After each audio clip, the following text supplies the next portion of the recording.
Good afternoon, family. It's Minister Brianna here, and let's quickly dive into point number one, which was be consistent in character, not just chords. So, in order for me to understand what this point means, I wanted to define all of the C words in the sentence. So, we have consistent, character, and chords.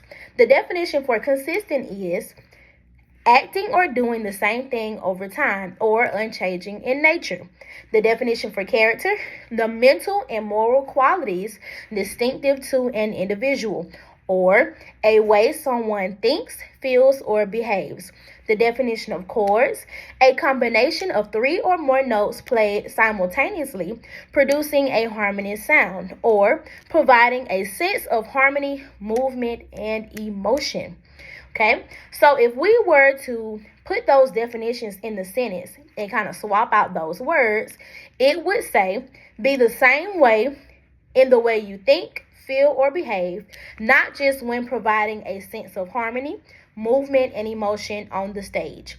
And so this is one thing that praise team leaders have to be super intentional about.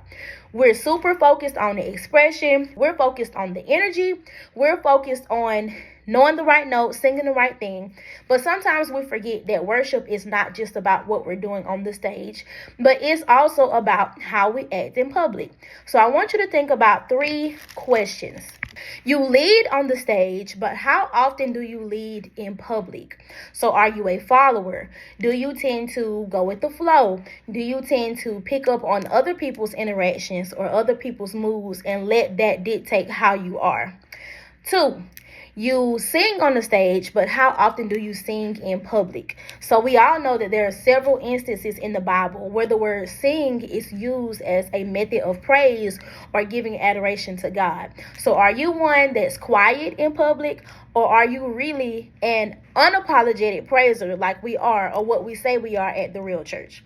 And question number 3 that you should ask yourself, you harmonize on stage, but how often do you harmonize in public? So are you one that conforms to division, or are you someone that desires to bring unity to the outside world?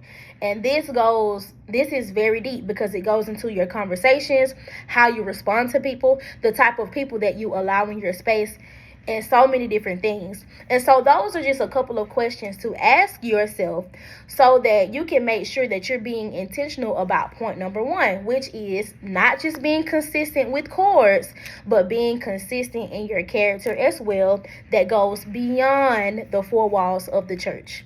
All right, family. Love you.